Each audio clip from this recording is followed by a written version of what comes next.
염색을 하면 반드시 해야 할 것, 염색을 하면 반드시 해야 할 것이 버퍼입니다.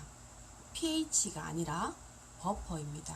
그럼 pH랑 버퍼는 뭐가 틀릴까?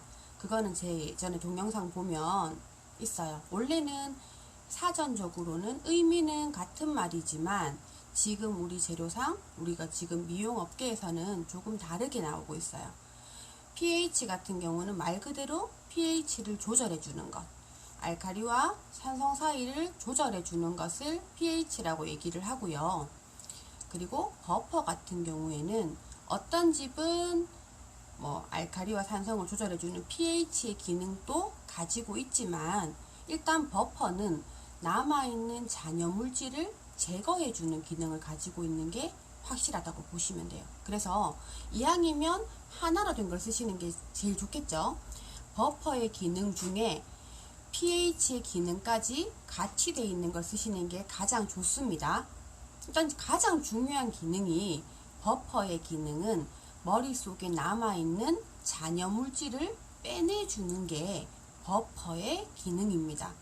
자, 그럼 이게 왜 중요하냐 하면 우리가 염색을 하고 나면 반드시 해야 된다라고 제가 누누이 말씀을 드리는 게 현장에서는 말씀을 드리는데 선생님들이 잘 몰라요. 어떻게 하면 물 빠짐이 좀 덜 하나요? 어떻게 하면 모발이 좀 덜 손상되나요? 어떻게 하면은 윤기가 나나요? 이런 얘기를 하시거든요.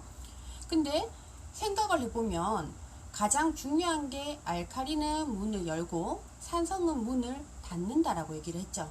그러면 우리는 모발 속에 염색을 침투시키기 위해서 알칼리 약제를 쓴단 말이에요. 그러면 염색이 고알칼리입니다. 모발의 문을 열고 색상을 침투를 시키죠. 그러면 모발의 문이 닫히느냐? 일단 색깔을 넣기 위해서 모발의 문을 열었죠. 그러면 이게 자동문이 아니란 얘기예요. 모발의 문은 열려 있어요. 계속. 일단 알칼리는 모발에 3일 동안 잔류를 합니다. 근데 한번 알칼리화된 모발은 일단 계속 모발의 문이 열려 있어요. 그러면 우리가 염색을 하고 나면 일단 3일 동안 모발의 문이 활짝 열려 있다는 거예요. 그럼 대문이 열려 있으면 도둑도 들어올 것이고 잡상인도 들어올 것이고 또 나가기도 다 빠져나갈 것이죠. 단백질도 빠져나갈 것이고 색소도 빠져나가겠죠.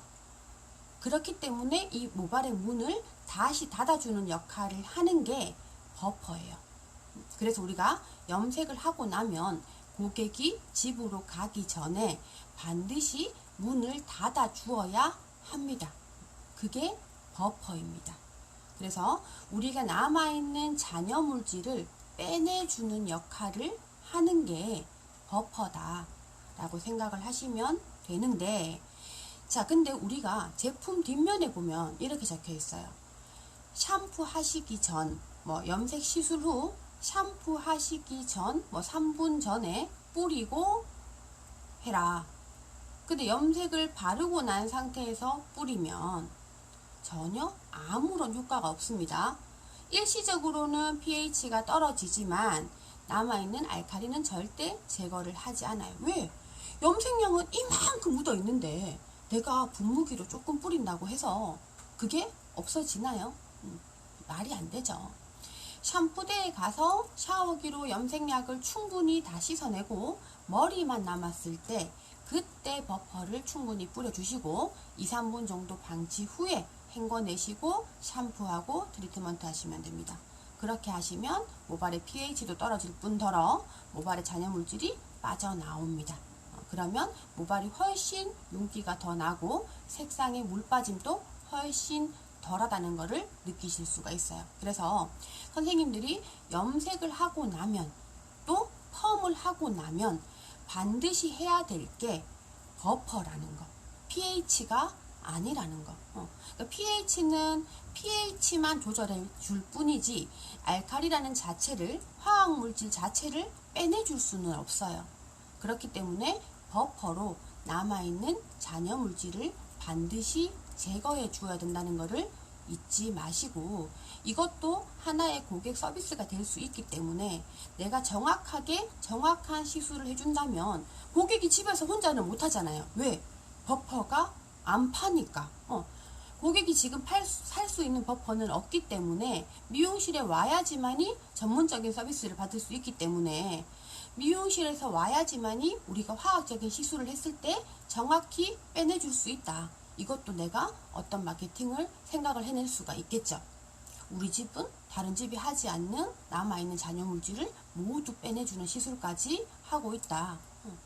이것도 하나의 마케팅이 될 수가 있기 때문에 선생님들이 생각을 잘 하셔서 버퍼는 반드시 꼭 사용을 해 주시기 바랍니다.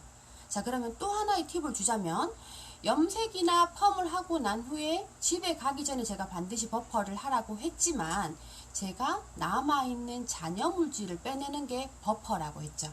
그러면 우리가 미용을 할 때 예를 들어서 내가 뭐 때문인지는 모르겠는데 뭐 때문에 내가 지금 하고자 하는 게 잘 안 돼요. 그럴 때 있죠. 한번 잘 생각을 해보세요. 내가 지금 뭔가를 하려고 하는데 원인은 모르겠는데 안 먹혀. 염색도 안 먹히고 펌도 안 먹히고 탈색도 안 먹히고 이런 경우가 있어요. 간혹 가다가 뭐 때문인지는 모르겠는데 막 거품이 나고 물이 막 생기고 펌이 안 걸리고 뭐 이럴 때가 있죠. 그럴 때 내가 과학적인 원인은 잘 모르지만 머릿속에 어떤 물질 때문에 뭔가가 안 될 때 이때도 버퍼를 활용을 하시면 도움을 굉장히 많이 받으실 수가 있습니다. 잘 활용을 하셔서 꼭 좋은 결과를 이뤄내시기를 바랍니다. 그럼